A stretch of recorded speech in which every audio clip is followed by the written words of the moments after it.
Okay, in the comics, there are many different versions of Spider-Man, as I said earlier, but they all have the same message, which is Gwen dies. In Marvel's database, Osborn had a brief affair with Gwen, which resulted in an unusual rapid pregnancy and the secret birth twins, Gabriel and Sarah. And Gwen refused to give Norman custody of the twins. Osborn threatened Gwen, but she insisted that she would tell Peter the truth. Gwen believed Peter would marry her and raise the twins, trusting that Peter's love for her would oversee her failings. Green Goblin kidnapped Gwen. Goblin threw Gwen from the bridge. Then Spider-Man attempted to save her, but she had already died during the fall. Also, there was another version, which is Green Goblin found out Peter Parker's identity and took Gwen. But both have the same underlying message, which is Gwen dies. But in the comics, they're not in school and they're more adults. Peter Parker already works for the Daily Bugle, and that's something to consider. Also, did you forget about MJ from the previous Spider-Man films? MJ is the main love life of Peter Parker, and that is only because Gwen dies. The director can go in two ways, I think, and one of it is keep Gwen in these upcoming Spider-Man films so it doesn't make the fans mad at the death of a main character, or she will die in the next film, giving Peter Parker the main love life, which is MJ, to come in the next film, making a great trilogy, although risking the fact that some fans might hate that beautiful Gwen is no longer in a series. Alright, so in an interview with Mark Webb, he was asked which comic were you going by, and he said we pick and choose from different comics, and I think he was talking about the outfits, but I think he could be talking about the story itself, but meaning anything can go. But really, I said he's going. I think he's going by Stan Lee and his original Amazing Spider-Man, and he's mainly focused on that, I think. And because in Stan Lee's work, Peter's parents died, and so far everything in the movie is based off that, and he's doing a great job at it, like I said earlier. Also, if the director is basing the movie from the original, the Amazing Spider-Man comics, and all the facts are right, like I said earlier, there are multiple versions of Spider-Man. For example, Gwen's father is still alive, and in fact, a retired police captain in one comic. But in other titles, Gwen's father died while Spider-Man was fighting Dr. Octopus. And this is a movie. He's basing it off the comics, but he's changing it around. And so far, I think he's doing a fantastic job. And I don't really care if he's going by the comics 100%, but he is going by off that, and I like it. He's doing a really great job.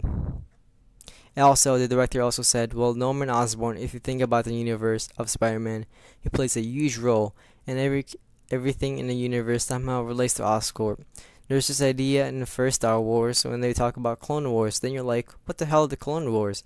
So basically what he meant was, right now we don't know as to what is going on about the Man of Shadows, but the director is keeping it interesting, and so far we'll know. In the next one we'll know. But right now, looking from these theories, I'm going to try to explain to you guys what's going on.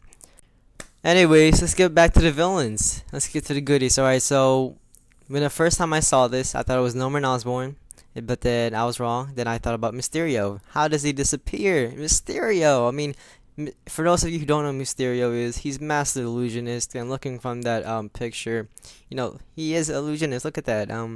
And after credit scene, the Man in Shadows didn't look like he was in a room, and Dr. Connors was escorted by the officers, but as Master Illusionist, it's very possible to slip by. Also, after their conversation, the man disappeared.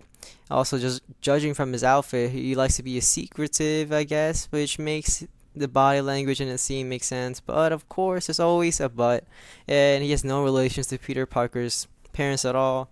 Not even Oscorp, but Oscorp could have hired him. Anything's possible in the Spider-Man universe, but he would make a great villain. Not only does Mysterio make a good possibility that he was the guy in the shadows, but there's someone else to consider, and next off is Electro.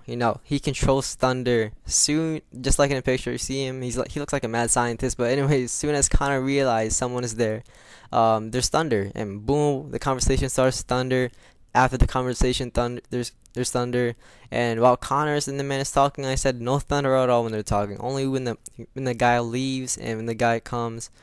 Oh, that's what she said. But when the Man in Shadow leaves, but of course he has no connection to Peter's dad at all, just like Mysterio here. But like I said earlier, anything is possible in the Spider-Man universe. The director can just, take some stuff at it and have a story why he's there. But again, Electro and Mysterio make a pretty good possibility so far. Alright, so if the director is basing the movie off from the original comics created by Stan Lee, which I think he is, so far he's doing a good job at it. The Red Skull could be the guy. I mean, he's responsible for his parents' death, and the theme of the movie is mainly about the parents and why. That's why they're sort of rebooting, going back, and telling the story. Also, the Red Skull could have easily worn a mask, just like in the picture, just like in the Captain America movie. But I think they would have him appear in a third. Finisher, the guy who actually killed his parents, in a second, and Red Skull in a third, who ordered the attack. And that would make an awesome trilogy. But maybe he won't be at all. Maybe the director is going to take some parts and leave some parts out, and that's very possible for movies. But we'll find out. But so far, he might be the guy. I don't know. Again, we'll see. Alright, YouTube, so pretty much we covered most of Spider-Man's foes, but there's still one thing to talk about, and that is Dr. Connors himself.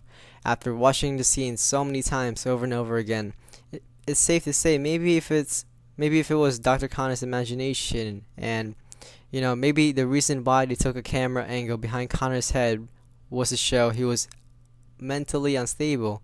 And in the Amazing Spider-Man game, which takes place after the movie, Dr. Connors is in a insane asylum, and notice earlier in the movie he was going insane hearing things, which was a side effect from the serum. And this also answers why the man in shadows disappeared, because it was just all in his head.